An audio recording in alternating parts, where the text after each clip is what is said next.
Baik, Bismillahirrahmanirrahim. Assalamualaikum warahmatullahi wabarakatuh. Di video kali ini, saya akan membahas tentang perancangan dan pengelolaan tenaga kerja. Jadi, bagi teman-teman yang mau merancang sistem mengelola SDM, mungkin bisa nonton video ini ya. Ya, perancangan dan pengelolaan tenaga kerja. Banyak banget yang akan kita bahas dalam konsep SDM ini. Apalagi ini bicara tenaga kerja. Oke, jadi begini, pengertian tenaga kerja. Nah, secara makronya atau secara luas itu semua penduduk usia kerja secara jumlahnya atau kualitasnya. Sedangkan mikro, karyawan yang atau apa, karyawan yang memberikan jasa dalam proses produksi, fokusnya kualitas. Sehingga intinya apa teman-teman?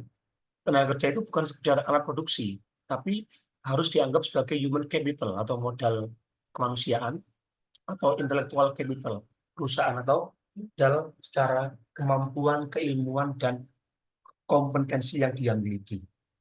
Ya, kategorinya ada buruh, karyawan, dan pegawai. Yang buruh itu seperti contoh upah harian, borongan, ya, anak buah tukang, anak buah mandor itu usaha perorangan bisa.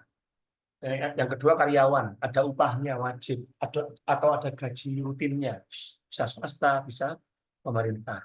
Yang ketiga itu pegawai, ASN, tentara, polisi, kemudian BUMN. Nah itu diangkat oleh negara dan digaji sesuai dengan undang-undang. Sekarang kita bicara dampak revolusi industri 4.0 terhadap tenaga kerja ya. Jadi dampaknya itu pertama, ini menurut Naisbitt and Aburden dan juga Alvin Toffler dalam dampak revolusi industri 4.0. Pertama, dari industri dulu. Dari industri itu dampaknya revolusi industri yang sekarang ini adalah perkembangan inovasi yang sangat cepat. Jadi kalau dulu itu mengirim file harus pakai datang ke orangnya, kemudian harus bawa bawa map. Nah, sekarang bisa secara WA, ya kan, secara online. Kemudian kerja fisik, kemungkinan teknologi menjadi pengganti manusia. Kalau dulu itu ada mungkin karyawan bagian kontrol, contoh ya seperti di parkir gitu ya. Dulu itu kan masih ada orangnya itu. Kita masuk ke mall, masuk ke pasar, masuk ke swalayan, ketika mau parkir ada orangnya. Nah, dengan teknologi revolusi industri ini yang sekarang bahkan sudah pindah ke 5.0 ini, itu kita sudah tinggal masuk ke mall, ada mesin di tombol, nanti muncul tiketnya. Sehingga mengurangi kesempatan seorang untuk menjadi karyawan di situ. Nah, kemudian dari pasar lokal, mudahnya ekonomi global memberikan dampak lokal, misal seperti masalah dolar, masalah minyak bumi, masalah harga minyak dunia, masalah politik Palestina dan Israel, itu sangat-sangat luar biasa memberikan dampaknya. Dan hierarki, jaringan, networking, serta stabilitas atau adaptabilitas. Sehingga dalam hal ini karyawan itu harus diberdayakan, fleksibel, dan mampu menghadapi perubahan secara cepat. Nah, pengelolaan tenaga kerja. Definisi desain pekerjaan itu adalah pertama, fungsi untuk menetapkan kegiatan kerja secara organisasional agar efisien secara teknologi dan memuaskan secara personal. Tujuannya itu apa? Meningkatkan komitmen SDM. Yang kedua, hasilkan SDM karyawan dengan produktivitas tinggi. Dan ketika mengembangkan kompetensi SDM, yang keempat, menciptakan iklim yang kondusif.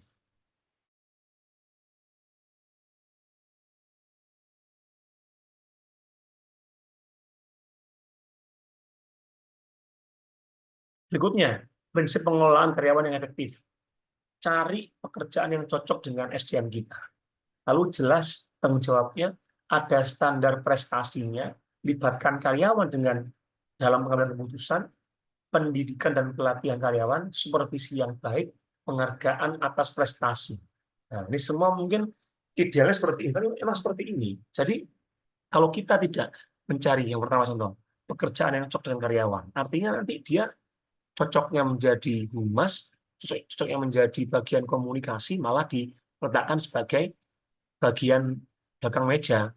Ya, maka itu akan menjadikan dia tidak keluar potensinya. Yang kedua, jelas tanggung jawabnya. Wajib ada SOP-nya, jangan sampai SOP-nya tidak jelas. Yang ketiga, ada standar prestasinya. Kita hargai karyawan itu, kita berikan reward, kita berikan bonus, kita berikan gaji yang mumpuni sesuai dengan prestasinya tentunya. Jangan sampai kalau karyawan jarang masuk tapi juga nggak jelas kerjaannya ya kita beri prestasi yang bagus, jangan. Oke, yang keempat, libatkan karyawan dalam pengambilan keputusan. Jadi kita juga wajib harus untuk apa? Terkadang kita perlu ada hearing atau sesi mendengarkan apa yang diinginkan oleh karyawan. Agar apa? Agar semua itu dapat menjadi manajemen bottom top. Jadi apa sih yang diinginkan oleh karyawan? Kita harus mendengarkan itu. Yang kelima adalah pendidikan dan pelatihan. Nah, artinya kita wajib memikirkan pendidikan mereka dan melatih karyawan kita agar dia semakin mumpuni, semakin adaptasi, semakin mampu untuk mengikuti ritme kerja kita. Oke. Yang keenam, itu supervisi yang baik. Jangan sampai kita tidak mengontrol mereka dengan konsep yang sudah kita bangun. Karyawan juga manusia, dia juga memiliki human error. Maka kita wajib memberikan supervisi yang baik. Yang ketujuh, penghargaan atas prestasi. Nah, ini nanti kaitannya dengan nomor 3 tadi ya. Oke. Berikutnya, fungsi pengelolaan tenaga kerja. Nah, yang pertama administratif, sesuai sistem undang-undang tenaga kerjaan. Pertama, keselamatan kerja, kesehatan kerja, hubungan industrial, dan jaminan sosial. Makanya tadi semua harus kita bahas dengan seksama, harus kita bahas secara detail. Jadi apakah nanti pekerjaannya itu memberikan keselamatan yang baik, kemudian apakah kita memberikan jaminan kesehatan yang bagus. Lalu berikutnya, apakah kita juga mampu untuk mengajak mereka untuk memiliki hubungan yang baik secara industrial, yaitu secara internal perusahaan ataupun eksternal perusahaan. Dan jaminan sosial seperti gaji ke-13 atau THR, kemudian uang pensiun, dan uang BPJS kesehatan ataupun tenaga kerjaan. Nah, kemudian secara operasional fungsinya atau aktivitas nyata di perusahaan. Fungsi pengelola tenaga kerja itu pertama, menganalisa pekerjaannya. Harus paham mereka apa itu yang dikerjakan. Yang kedua, merekrut internal atau eksternal seorang karyawan. Yaitu dengan cara mempromosikan, bisa juga memutasi atau pindah atau demosi atau dikeluarkan. Nah, yang ketiga, seleksi dalam penilaian karyawan. Pertama, tes awal, psikotes, wawancara, dan penempatan. Lalu yang keempat, ada kompensasi yang wajib kita beri kepada karyawan, seperti gaji, tunjangan, dan reward karyawan itu kepada pekerjaannya yang telah diberikan untuk perusahaan. Yang kelima, penilaian kinerja. Bagaimana perilaku dia, baik apa tidak. Kemudian atribut-atribut yang dia pakai, yang dia berikan, apakah sudah sesuai dengan yang diminta oleh perusahaan. Lalu hasil. Dan keempat adalah pengembangan ke depannya bagaimana. Yang keenam, pelatihan dan pengembangan. Tadi kita sudah bahas, kita wajib melakukan ada pelatihan karyawan, pelatihan kompetensi, dan mengembangkan kemampuan dia ke depan dengan baik. Yang ketujuh, pemutusan hubungan kerja atau PHK, pensiun, dan pengunduran diri. Kita wajib membahas ini di awal ketika rekrutmen. Agar apa? Agar tidak ada yang kecewa secara satu sisi. Walaupun memang yang namanya memutuskan hubungan kerja itu atau PHK itu pasti karyawan kecewa.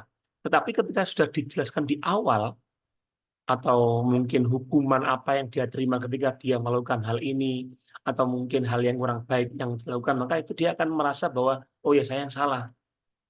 Atau sebaliknya, jangan-jangan perusahaan yang salah. Nah, ini wajib kita amati secara bersama. Kemudian perencanaan SDM.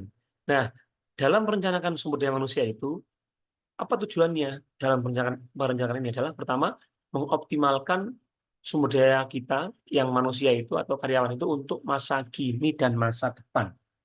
Yang kedua, menghindari mismanagement dan konflik internal. Tentu ya, jadi jangan sampai ada namanya permasalahan internal perusahaan dan konflik internalnya. Lalu ada juga faktor penting dalam perencanaan SDM. Pertama, kesesuaian antara sumber daya manusia atau karyawan kita dengan perusahaan atau organisasi. Kedua, efektivitas kerja. Harus kita pahami betul bahwa ketika karyawan itu tidak efektif, harus kita bina. Nah, baru kalau kita berikutnya yaitu promosi dan pengembangan karyawan. Artinya, karyawan yang sudah baik, karyawan yang sudah loyal kepada perusahaan, karyawan yang sudah mengikuti segala alur dari perusahaan itu wajib kita promosikan menjadi apa, wajib kita kembangkan eh, pekerjaannya, entah itu naik gaji, naik jabatan, menjadi orang percaya perusahaan, dan lain sebagainya. Lalu yang terakhir, yaitu data lengkap tentang potensi, pengalaman, dan kualifikasi, yang artinya kita wajib memiliki data lengkap tentang potensi orang ini, yang A ini apa potensinya, lalu pengalamannya yang B ini apa, dan kualifikasi karyawan C ini bagaimana. Maka itu menjadi tolak ukur utama dalam merencanakan sumber daya manusia. Komponen dan prosedur perencanaan SDM. Tentu dalam komponennya yaitu pertama tujuannya, perencanaan organisasi, syarat-syarat, dan proses perencanaan. Intinya teman-teman, kalau Anda bisa membaca semua ini semua adalah untuk kita mampu dalam mengatur komponen-komponen serta prosedur yang baik dalam perencanaan SDM. Jangan sampai kita ketika merencanakan SDM itu kurang bisa memberikan hal yang baik dalam bagi perusahaan. Yang artinya salah dalam membuat komponen, salah dalam membuat prosedur, sehingga nanti yang terjadi apa? Ketika kita asal dalam mengatur rekrutmen karyawan itu atau merencanakan sumber daya manusia itu, justru malah menjadi rugi di perusahaan. Oh, ternyata saya salah rekrut orang. Oh, ternyata saya salah dalam mengambil karyawan baru nih. Nah, itu jangan sampai teman. Apa yang dapat kita lakukan? Metodenya. Pertama adalah non ilmiah, itu pengalaman dan intuisi. Artinya seorang manajer HRD atau orang yang berpengalaman dalam bisnis itu biasanya mereka punya pengalaman yang baik dan punya intuisi atau eh, perasaan yang tinggi dalam melihat seseorang. Walaupun ini tinggi resiko. Nah, sedangkan yang ilmiah harus pakai data, forecast, statistik, yang mana ini semua akan memberikan data yang lebih akurat tentang mungkin berapa kali dia pernah masuk, mungkin berapa kali dia salah dalam melakukan pekerjaan, dan berapa kali dia mungkin melakukan hal yang kurang baik dalam pekerjaan sebelumnya. Nah, ini menjadi data utama kita. Nah, sekarang kebutuhan versus suplai tenaga kerja. Untuk menentukan kebutuhan masa depan, kita perlu mempertimbangkan pertama rencana bisnis jangka panjang, beban kerja, dan perubahan teknologi. Kemudian yang kedua, untuk suplai internal, kita perlu menganalisa absensi, turnover, efektivitas pelatihan, dan potensi promosi. Jadi, ini semua wajib kita jalankan, apalagi untuk yang internal ya, itu apa? Untuk data absensi, data keluarnya karyawan, terus efektif tidak pelatihan yang kita lakukan, dan potensi tidak karyawan yang kita promosikan ke jabatan atau tunjangan yang besar. Ini semua tentunya akan menjadi cara kita untuk mendapatkan SDM yang lebih baik lagi untuk perusahaan kita. Nah, ini evaluasi nih. Dalam prakteknya, kita itu wajib mengevaluasi dan mengaudit karyawan kita. Apa fungsinya? Pertama, ngecek apakah kinerja sesuai dengan rencana perusahaan. Sepakat, nggih? Yang kedua, menjadikan itu sebagai dasar reward atau punishment. Evaluasi itu, ketika hasilnya bagus, maka kita bisa memberikan reward, memberikan bonus. Tapi ketika evaluasinya kurang bagus, kita bisa memberikan hukuman, punishment yang tanpa faktor subjektif. Oh, aku nggak senang beong iki, saya nggak suka sama orang ini, maka saya kasih dia nilai jelek. Enggak. Kalau semua ada datanya, maka itu akan menjadi objektivitas yang baik. Yang ketiga, bahan evaluasi untuk promosi, mutasi, dan pengembangan karyawan. Yang terakhir, tentunya meningkatkan disiplin dan motivasi karyawan yang kita miliki. Nah, tantangannya teman-teman. Nah, ini tantangannya ya. Eh, Menjaga keunggulan kompetitif yang sinkron dengan strategi bisnis. Yang kedua, menyesuaikan dengan lingkungan eksternal. Dan terakhir, membutuhkan komitmen penuh dari manajemen. Kendalanya, ini, SDM itu makhluk hidup, manusia. Jadi tidak bisa diprediksi seperti mesin. Kemudian tidak ada standar pasti. Semua itu masih forecast atau pramalan.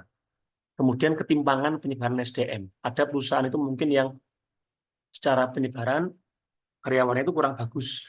Nah, yang keempat, kebijakan perburuan pemerintah. Nah, ini juga menjadi masalah. Misal dalam satu tempat kita mampu bayar hanya katakanlah 3 juta, padahal di kota itu upah UMR harus 3,5 juta. Nah, terus 0,5 juta ikut siapa? Inilah kendala-kendala SDM dalam masa ini. Kemudian keterkaitan dengan strategi organisasi, yang artinya ketika bisa terkait dengan strategi bisnis, itu semua akan menjadi hal yang bagus dalam prakteknya. Nah, ini reflektif atau perenungan bahwa SDM itu bukan hanya biaya yang kita keluarkan, tetapi investasi yang baik. Kalau kita bisa menginvestasikan karyawan itu dengan baik, memilih karyawan yang bagus, maka itu akan menjadi kekuatan kita dalam mengatur dan memilih SDM yang kompetitif dan memiliki kompetensi yang baik. Lalu yang terakhir yaitu perlunya menekankan integrasi antara SDM, teknologi, dan strategi bisnis yang kita gunakan. Ya, jadi SDM, teknologi, dan strategi bisnis ini wajib beriringan, tidak bisa. Apalagi sekarang kita hidup di dunia digital yang mana ini itu semua harus saling beriringan. Oke teman-teman, ya mungkin sedikit intermezzo ya. Jadi misal seperti masalah absensi, masalah kinerja, tugas, kan juga bisa kita gunakan aplikasi internet digital, misal Google Workspace atau mungkin aplikasi-aplikasi yang lain yang berbayar.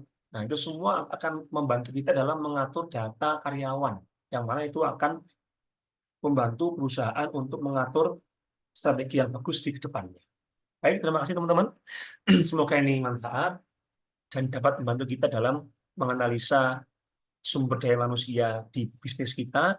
Kurang lebihnya mohon maaf. Terima kasih. Wassalamualaikum warahmatullahi wabarakatuh.